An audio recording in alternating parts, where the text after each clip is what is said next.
मेरा बेटा डॉक्टर बनेगा। আমরা যদি বর্তমান সিনারিওটা ধরি তাহলে 25 লাখ স্টুডেন্টস অ্যাপিয়ার করে নিটে এক্সামিনেশনে, তার মধ্যে গভর্নমেন্ট সিট 50 লাখ।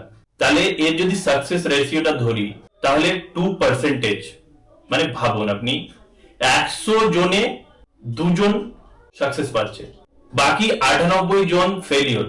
আর এইভাবে এই দুর্বলতাটাকে, এই সিস্টেমের গাফিলতিটাকে কাজে লাগিয়ে বিভিন্ন ইনস্টিটিউশন, বিভিন্ন কোচিং সেন্টার তারা তাদের চরিতার্থ করছে যে আপনারা আপনার বাচ্চাকে আমাদের কাছে দিন, আমরা সাকসেস এনে দেবো।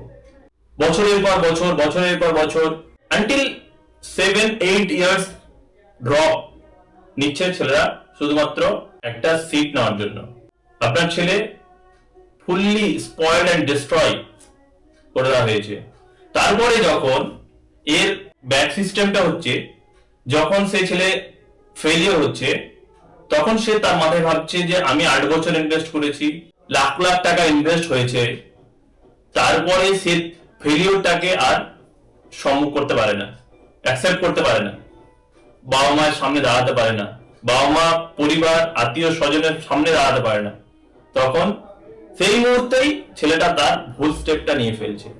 আপনার অমূল্য সম্পদ, কোটি টাকার সন্তান নিমেষেই ভুল সিদ্ধান্তের মধ্যে, ফ্রাস্ট্রেশনের মধ্যে দিয়ে ভুল সিদ্ধান্ত নিয়ে ফেলছে।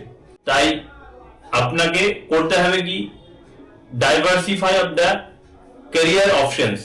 যেসব ইনস্টিটিউশনরা শুধুমাত্র neat and engineering K glorify করছে, তাদের উচিত অন্যান্য পেশা আরো যেসব জায়গাগুলো আছে সেগুলোকে গ্লোরিফাই করা, সেগুলোকে নিয়ে আসা, মূল স্রোতে নিয়ে আসা, ভালোভাবে ক্যারিয়ার কাউন্সিলিং করা, পরিবারের ফ্রেন্ডসদের তাদের ছেলেদের যথেষ্ট নিজ ইচ্ছায় ক্যারিয়ার চুজ করতে দেওয়া না।